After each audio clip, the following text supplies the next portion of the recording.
Hi everyone, welcome back to Design with Ramuk. நம்ம இன்னைக்கு என்ன வீடியோ பார்க்க போறோம் அப்படின்னு கேட்டிங்கன்னா how to increase the ad revenue. இது வந்து சும்மா ஒரு கிளிக் பைட் அப்படின்னு சொல்ல முடியாது. பட் நம்ம எப்படி வந்து ஆட்ஸையும் கண்டென்ட்டையும் பேலன்ஸ் பண்ணுறதுங்கிறது தான் இந்த வீடியோவில் பார்க்க போகிறோம். அது பண்ணிங்கன்னா கண்டிப்பாக இன்க்ரீஸ் ஆகும். ட்ரை பண்ணி பாருங்களேன், அதுக்கப்புறம் நம்ம பேசுவோம். சரி, ஓகே. ஆட் ரெவன்யூ இன்க்ரீஸ் பண்ணுறது எப்படி, அதெல்லாத்த விட நம்மளோட டாபிக் என்ன அப்படின்னு கேட்டிங்கன்னா மெயினாக கண்டென்ட்டையும் ஆட்ஸையும் எப்படி பேலன்ஸ் பண்ணுறது அப்படிங்கிறது மட்டும்தான் நம்ம இன்னைக்கு மெயினாக பார்க்க போகிறோம். ஸோ வாங்க வீடியோக்குள்ள போகிறோம். ஃபர்ஸ்ட் ஒன், இது வந்து எபிசோட் 12.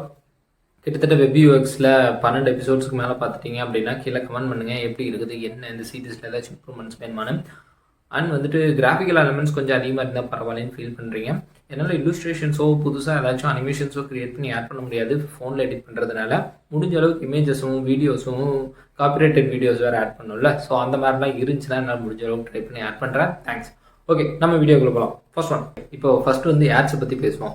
நிறைய பேர் வெப்சைட் வச்சுருக்கீங்க, ஆட்ஸ் மூலமாக கொஞ்சம் சம்பாரிச்சிட்ருப்பீங்க. கரெக்டாக கூகுள் ஆட்ஸில் ஆட் பண்ணியிருப்பீங்க, அதுலேருந்து கொஞ்சம் ரெவன்யூஸ் வந்துட்டுருக்கும். இது எல்லாத்துக்குமே ஒரு ஃபில்லன் யார் அப்படின்னு கேட்டிங்கன்னா ஆட் பிளாகர்ஸ். எந்த அளவுக்கு ஆட் பிளாகர்ஸ் ப்ரொமோட் பண்ணி அட்வர்டைஸ்மெண்ட் பண்ணுறாங்களோ அந்த அளவுக்கு உங்களோட ரெவன்யூ குறையும். ஏன்னா யூசர்ஸுக்கு வந்து அவங்க ஆட் பார்க்கக்கூடாது அப்படிங்கிறது தான் அவங்களோட மைண்டில் இருக்க விஷயம். ஸோ அப்படி இருக்கும்போது நம்ம எப்படி நம்ம ஆட்ஸ்லாம் எங்கெங்கெல்லாம் வைக்கலாம் அப்படின்னு தான் பார்க்க போகிறோம். ஸோ இது 2 வீடியோவாக பார்க்க போகிறீங்க. ஸோ இந்த வீடியோவில் மெயினாக ஆட் பிளாக்கர்ஸை யூஸ் பண்ண போகிறாங்க. ஸோ அதுக்கு தகுந்த மாதிரி யூஸ் பண்ணுங்க. ஏன்னா ஆட் பிளாக்கர்ஸை தாண்டி நீங்கள் ஆட்ஸ் வைக்கணும்னு நான் சொல்லலை, பட் ஆட் பிளாக்கர்ஸ் இருக்குது அப்படிங்கிறத மைண்டில் வச்சுங்க. செகண்ட் ஒன், கண்டிப்பாக யூசர்ஸுக்கு ஆட்ஸ் பிடிக்காது, அதை மைண்டில் வச்சுக்கோங்க. தேர்ட் ஒன், யூசர்ஸ் தப்பி தெரியாமல் உங்கள் ஆடை பார்த்துட்டா கூட ஸ்கிப் பண்ணிடுவாங்க, இக்னோர் பண்ணிடுவாங்க. உங்கள் ஆடில் என்ன கண்டென்ட் இருக்குதுன்னு படிக்க மாட்டாங்க, அதை மைண்டில் வச்சுக்கோங்க. தேர்ட் பாயிண்ட் முடிஞ்சு. ஐ ட்ராக்கிங் வந்து ஆல்ரெடி நான் ஹீட் மேப்ஸ் இதுக்கெல்லாம் யூஸ் பண்ணுவாங்கன்னு சொல்லியிருக்கேன். அதே டெக்னாலஜி யூஸ் பண்ணி எங்கெல்லாம் ஆட்ஸ் பார்க்குறாங்களான்னு பார்த்தீங்கன்னா 90 to 95% ஆட்ஸை ஸ்கிப் பண்ணவோ ஆட்ஸ் மேலே கான்சன்ட்ரேஷன் பண்ணாமல் இருக்கவோ தான் ஹியூமன்ஸோட பிரெயின் இப்போதைக்கு அடிக்ட் ஆகிருக்குன்னு சொல்லலாம். எப்படின்னா தெரியாமல் பார்த்துட்டா கூட அதில் இருக்கிற இன்ஃபர்மேஷனை பார்க்காம ஸ்கிப் பண்ணிட்டு போக தான் பார்க்குறாங்க. ஸோ இதுதான் வந்து ஆட்ஸ் பற்றி நீங்கள் தெரிஞ்சுக்க வேண்டிய விஷயங்கள். சரி, ஓகே. இப்போ இந்த ஆட்ஸில் நம்ம என்னென்னலாம் பண்ணுவோம் அப்படின்னு பார்ப்போம். இது கொஞ்சம் ஃபன்னியாக இருந்தாலும் பட் இதை தான் மோஸ்ட் ஆஃப் த டைம் பண்ணுவோம். பயங்கரமான பிளிங்கிங்காக, ஃப்ளாஷிங்காக அண்ட் ஃபாஸ்ட் ஆக்ஷன்ஸ் மோஷன்ஸோடு இருக்கிற ஆட்ஸ் பண்ணுவோம். எதுக்குன்னு கேட்டிங்கன்னா யூசர்ஸோட அட்டென்ஷனை கிராப் பண்ணுறது. எக்ஸாம்பிளுக்கு பார்த்தீங்கன்னா இங்கே ஒரு ஆட்ஸ் வைக்கிறேன், பிளிங்க் ஆகிட்டே இருக்கிற மாதிரி டக்குன்னு பிளிங்க் ஆகிட்டே இருக்கும்.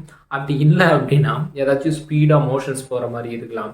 ஸோ இப்படி இருக்கிறதுலாம் ஏதாச்சும் ஒரு சின்ன அட்டென்ஷனை கேதர் பண்ணுமான்னு கேட்டிங்கன்னா பண்ணும், but most of the time ஆனால் இந்த மாதிரி நிறையா ஆட்ஸ் பார்த்துட்டு கூட ஆட் பிளாக்கர்ஸ் இன்ஸ்டால் பண்ணுறதுக்கு க்ரோமில் எக்ஸ்டென்ஷன் ஆட் பண்ணுறதுக்கு பாசிபிலிட்டிஸ் இருக்குது. ஸோ பார்த்துங்க, நான் எதுக்கும் சொல்லலை, பட் இருந்தாலும் இப்படியெல்லாம் இருக்குது, உஷாராக இருங்க. ஸோ நிறைய அவ்வளோ பிளிங்கியாக ஃப்ளாஷியான ஆட்ஸ் எல்லாம் பண்ணாதீங்க அப்படின்னு சொல்ல வரேன். அதுக்கு அடுத்தது, அது இருக்கிறதுலேயே மோசமான எக்ஸ்பீரியன்ஸ் ஒரு யூஸருக்கு கொடுக்கணும்னா இந்த ஆடால் மட்டும்தாங்க முடியும். இப்போ நான் வந்து ஒரு வெப்சைட்குள்ளே இருக்கேன், அந்த வெப்சைட் வந்து நீட் அண்ட் க்ளீனாக இருக்குது, ஆட் இருக்கிற மாதிரியே தெரியல. ஸோ அந்த வெப்சைட்லேருந்து எனக்கு ஒரு இன்ஃபர்மேஷன் நல்ல டாபிக் ஒன்று கிடச்சிருக்கு. ஓகேவா, நான் தியரியாக சொல்கிறேன், நான் புரிஞ்சுக்கணுங்கிறதுக்காக சொல்கிறேன். முடிஞ்ச அளவுக்கு இமேஜின் பண்ணிக்கங்க. ஓகே, ஒரு வெப்சைட் இருக்குது, அந்த வெப்சைட்டுக்குள்ளே எனக்கு ரொம்ப பிடிச்சிருக்கு, நான் படிச்சுட்ருக்கேன். அதில் ஒரு டாபிக், ஒரு கார்டுக்குள்ளே ஒரு டாபிக் இருக்குது. இந்த டாப்பிக்கோட ரிலேட்டிவான டாபிக், பட் இன்ட்ரெஸ்டிங்காக இருக்குது. பட் அதை நான் கிளிக் பண்ணி போனதுக்கப்புறம் பார்த்தீங்கன்னா அது ஆடு. எவ்வளோ கடுப்பாகும் தெரியுமா? ஏன்டா இந்த வெப்சைட்டில் அப்படி வச்சுருக்காங்க அப்படிங்கிற மாதிரி தோணும். ஸோ இந்த மாதிரி இருந்துச்சுன்னா கண்டிப்பாக நீங்கள் அவாய்ட் பண்ணணும். ஏன்னா அவ்வளோ பேட் எக்ஸ்பீரியன்ஸ் கொடுக்கக்கூடிய விஷயம் தான் அது. ஏன்னா நீங்கள் ஒன்று நினச்சி கிளிக் பண்ணிட்டு போவீங்க, அந்த ஆடு வேறு மாதிரி இருக்கும். அந்த ஆடு தேவையில்லாத ஆடாக இருக்க பாசிபிலிட்டிஸ் இருக்குது. தேவையில்லாத மீன்ஸ் கொஞ்சம் எக்ஸ்ட்ராடினரியா. ஓகே, அது நமக்கு தேவையில்லாத ஆடு. அண்ட் வந்துட்டு எப்படி சொல்கிறது, ரொம்ப அட்ராக்டிவாக அது கொடுக்குறேன், காசு கொடுக்குறேன் அப்படி இருக்கும். பட் நம்ம கிளிக் பண்ணி போனது ஏதாச்சும் இன்ஃபர்மேஷன் லேர்ன் பண்ணிக்கிறதுக்காக. பட் கண்டிப்பாக அதில் அது இருக்க போகிறது கிடையாது. அண்ட் வந்து அது ஆடுன்னு தெரிஞ்சாவே கடுப்பாயிருவாங்க. ஸோ எப்படி சொல்கிறது, யாருக்குமே ஏமாறுறது பிடிக்காது. கரெக்டாக நான் உங்களை ஏமாற்றிட்டுனா நீங்கள் என்ன சொல்லுவீங்களா, அதே கான்செப்ட் தான் அந்த வெப்சைட்டில் இருக்கும். ஸோ கிட்டத்தட்ட சிமிலராக ஆட் பண்ணுறதுங்கிறது வேறு, ரிலவெண்ட்டாக ஆட் பண்ணுறதுங்கிறது வேறு. மெயின் கண்டென்ட் மாதிரியே ஒரு நியூஸ் லெட்டரோ இந்த மாதிரி டம்மியாக ஏதாச்சும் க்ரியேட் பண்ணி அதை கிளிக் பண்ணாங்கன்னா அதுலேருந்து ஆடை ரெவன்யூ ஜென்ரேட் பண்ணுறதுங்கிறது அவ்வளோவா பெரிய பெஸ்ட் ஐடியா கிடையாது. ஸோ ஃபேக்காக ஒரு கண்டென்ட்டை வச்சு ஆட் கிளிக் பண்ண வைக்காதீங்க. ஃப்ளாஷி, அதுக்கப்புறம் வந்துட்டு ஃபாஸ்ட் மோஷன் ஆக்ஷன்ஸ், அதுக்கப்புறம் வந்துட்டு பிளிங்கிங், இந்த மாதிரி இருக்கிற விஷயத்தையும் அவாய்ட் பண்ணுங்கள்.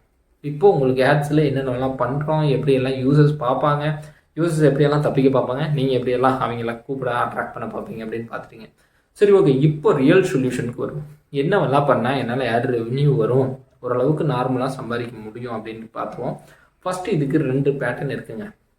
கொஞ்சம் யூசர்ஸ் நிறைய ஆட்ஸை பார்க்குறாங்க அப்படின்னா அது ஷார்ட் டேர்ம் ரெவன்யூவாக தான் இருக்கும். இதுக்கு எக்ஸாம்பிள் வந்து பேட் வெப்சைட் அப்படின்னு வச்சுப்போம். எக்கச்சக்கமான குப்பையாட்ட ஆட் இருக்குது, நிறைய ஆட்ஸ் இருக்குது, பட் யூசர்ஸ் கம்மியாக தான் இருப்பாங்க. இவ்வளோ ஆட்ஸ் இருந்தால் கண்டிப்பாக யூசர்ஸ் கம்மியாக தான் இருப்பாங்க. ஸோ அவங்களுக்கு ஆட் ரெவன்யூ ஷார்ட் டேர்மில் வரும். லாங் டேர்மில் அந்த வெப்சைட் மேலே இருக்கிற அவங்களுக்கு நம்பிக்கை, அதுக்கப்புறம் வந்துட்டு ஒரு பிராண்டை பில்ட் பண்ணுறது, இதெல்லாம் பாசிபிலிட்டியே கிடையாது அந்த மாதிரி வெப்சைட்ஸில். மேபி இருக்கலாம், பட் என்னை பொறுத்த வரைக்கும் அது தேவையில்லாது. ஓகேவா? ஸோ அப்படி இருக்கும்போது அது ஒர்த் இல்லை. செகண்ட் ஒன், ரொம்ப கம்மியான ஆட்ஸ் தான் இருக்கும், பட் வந்து நிறைய யூசர்ஸ் வருவாங்க. இது வந்து பெஸ்ட்டான ஆப்ஷன். இங்கே வந்து ஆட்ஸ் வெப்சைட்லேயே கம்மியாக தான் ப்ரெசென்ட் பண்ணியிருப்பாங்க, பட் யூசர்ஸ் அதிகமாக இருப்பாங்க. இது லாங் டேர்மில் நல்ல ரெவன்யூ ஜென்ரேட் பண்ணும், நல்ல ஒரு நம்பிக்கையை உருவாக்கும், ஒரு நல்ல பிராண்டு வேல்யூவை க்ரியேட் பண்ணக்கூடிய விஷயம். ஸோ எப்போவுமே இந்த செகண்ட் ஒனுக்கு அப்ளை பண்ணுங்கள். நிறைய கஸ்டமர்ஸ் வரணும், கம்மியான ஆட்ஸ் இருக்கணும். இதுதான் வந்து நம்மளோட டார்கெட்டாக இருக்கும். ஸோ இப்படி இருந்துச்சுன்னா கொஞ்சம் ஏர்ன் பண்ண முடியும். அதுக்கு அடுத்தது ரிலவெண்ட்டான ஆட்ஸ். ஸோ ஆல்ரெடி நம்ம பார்த்துட்டு இருக்க மாதிரி ஃப்ளார் வெப்சைட்ஸாக இருக்கலாம், ஏதாச்சும் இருக்கலாம். ஆல்ரெடி நான் அதை பற்றி சொல்லியிருக்கேன், பட் இன்னும் கொஞ்சம் கிளாரிட்டியாக மென்ஷன் பண்ணி அழுத்தி சொல்லணும்னா, இப்போ உங்களுக்கு ஒரு ஃப்ளார் ப்ராட் வெப்சைட்ஸ் இருக்குதுன்னா அதில் முடிஞ்ச அளவுக்கு உங்களோட ப்ராடக்ட்ஸ் ஆட் பண்ண பாருங்கள். அப்படி இல்லை முடியல அப்படின்னா அதுக்கு என்ன தேவையோ, இப்போ யூசர் வந்து உங்கள் வெப்சைட்ஸில் ஃப்ளார்ஸை பற்றியோ ஏதாச்சும் ஒன்று படிச்சுட்டு இருக்காங்கன்னா, ஒரு பிளான்டேஷன், ஒரு பிளான்ட் வச்சு வளர்த்துறதோ, இல்லை அந்த மாதிரி பிளான்ட்டுக்கான அட்வர்டைஸ்மெண்ட் ஏதாச்சும் இருந்ததுன்னா கஸ்டமைஸ் பண்ணி ரிலவெண்ட்டான ஆட்ஸ் மட்டும் கொடுக்க பாருங்கள். ஸோ அப்படி இருந்துச்சுன்னா கொஞ்சம் பெட்டராக இருக்கும். ஸோ ரிலவெண்ட்டான ஆட்ஸு, சிமிலரான ஆட்ஸு, பட் ஃபேக்காக ஏமாத்திராதீங்க, அது சுத்தமாக பிடிக்காது. அது வந்து ஆப்போசிட் பாயிண்ட். ஸோ அவங்களுக்கு கொஞ்சம் ரிலவெண்ட்டாக, அவங்களுக்கு யூஸ்ஃபுல்லாக இருக்கணுங்க அந்த ப்ராடக்ட். உங்கள் வெப்சைட்டில் வந்து படிச்சுட்ருக்காங்க, இதுக்கும் அதுக்கும் ஒரு இன்டர்லிங்க் இருக்குது, மேபி நான் அதை வாங்கணும்னு யோசிக்கலாம், அவங்களுக்கு கொஞ்சம் யூஸ்ஃபுல்லாக இருக்குன்னா அந்த மாதிரி ஆட்ஸை ரொம்ப கம்மியான இடத்துல யூஸ் பண்ணுங்கள். ஓகே, நம்ம இன்றைக்கி என்ன கற்றுக்கிறோம் அப்படின்னு கேட்டிங்கன்னா, பயங்கர ஃப்ளாஷியாக மோஷனாக பிளிங்க் ஆகிற மாதிரி ஆட்ஸ் எல்லாம் யூஸ் பண்ணாதீங்க. ஃபேக் ஆட்ஸ் கண்டிப்பாக யூஸ் பண்ணவே கூடாது. அண்ட் யூசர்ஸ் ஆட் பிளாக்கர்ஸ் எல்லாம் யூஸ் பண்ணுவாங்க, அதெல்லாம் நான் வச்சுங்க. அண்ட் வந்துட்டு கம்மியான யூசர்ஸ் நிறைய ஆட்ஸ் நமக்கு செட் ஆகாது, நிறைய யூசர்ஸ் கம்மியான ஆட்ஸ் ஒர்க் அவுட் ஆகும். ஸோ இதை ட்ரை பண்ணி பாருங்கள். அடுத்த எபிசோடு என்ன அப்படின்னு கேட்டிங்கன்னா, ஆட்ஸ் எங்கெங்கெல்லாம் வச்சா ஒர்க் ஆகும் அப்படின்னு தான் பார்க்க போகிறோம். So wait for episode 13. Thanks for வாட்சிங். Have a nice day. see you in next video. And வந்துட்டு ரொம்ப ஸ்லோவாக இருந்துச்சு அப்படின்னா 1.2x வச்சு ட்ரை பண்ணி பாருங்கள் யூடியூப்பில். see you soon. bye.